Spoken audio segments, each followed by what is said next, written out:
సభకు నమస్కారం అధ్యక్ష. అసలు ఈ డయేరియా, కలరా ఇలాంటివి విజయనగరం జిల్లా చరిత్రలోనే గత 30 ఏళ్ళుగా ఎప్పుడూ లేదు అధ్యక్ష. ఈ ప్రభుత్వం వచ్చిన 4 నెలల్లోనే మనం చూసాం డయేరియాతో ఎంతమంది చనిపోయారు అనేది. అసలు ఎంతమంది చనిపోతున్నారు, 100 మందికి డయేరియా వచ్చింది అధ్యక్ష. వచ్చినా కూడా వాళ్ళని హాస్పిటల్స్ తరలించడంలో ప్రభుత్వ యంత్రాంగం పూర్తిగా వైఫల్యం చెందింది అధ్యక్ష. చాలా నిర్లక్ష్యంగా వ్యవహరించింది.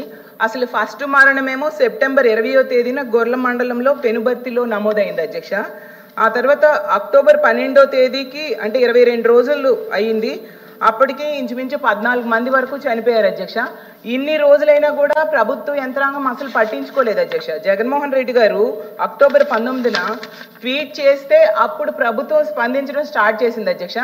ఈవెన్ జగన్మోహన్ రెడ్డి గారు ఆ గ్రామంకి వెళ్ళి వాళ్ళని పరామర్శించాకే ఆ జిల్లా ఇన్ఛార్జ్ మంత్రి అయినా, హోమ్ మినిస్టర్ గారైనా, లేదా ఆరోగ్య శాఖ మంత్రి అంతవరకు వెళ్ళలేదు అధ్యక్ష. అంటే ఎంత నిర్లక్ష్యం ఉంది అనేది అర్థం చేసుకోవచ్చు అధ్యక్ష. అసలు ఎంత ఘోరం అంటే ఆ డయేరియా బారిన పడిన వాళ్ళకి స్కూల్ బెంచ్ల మీద ట్రీట్మెంట్ ఇచ్చారు అధ్యక్ష. దగ్గరలో 20 కిలోమీటర్లు విజయనగరం హాస్పిటల్స్ ఉన్నాయి, వైజాగ్ కూడా దగ్గరలో, అక్కడ తీసుకెళ్ళొచ్చు కదా అధ్యక్ష.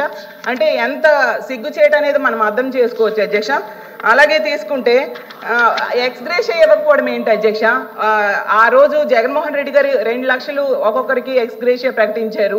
అలాగే అసలు ఉన్న సంఖ్యని, చనిపోయిన వాళ్ళ సంఖ్యని ఎంతసేపు తగ్గించేయడానికే ప్రభుత్వం తగ్గించి చూపించాలని ప్రయత్నిస్తూ ఉన్న విషయం అర్థమవుతుంది.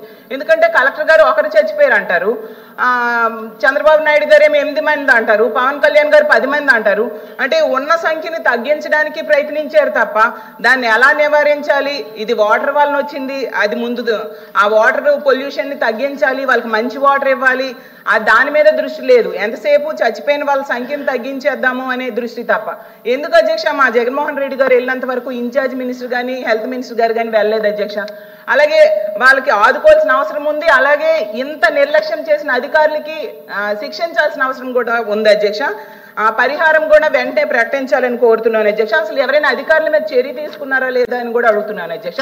తీసుకోకపోతే చర్య తీసుకోవాలి, అలాగే ఎక్స్గ్రేషియా ప్రకటించాలని కోరుతున్నాను అధ్యక్ష. థ్యాంక్ యూ అధ్యక్ష.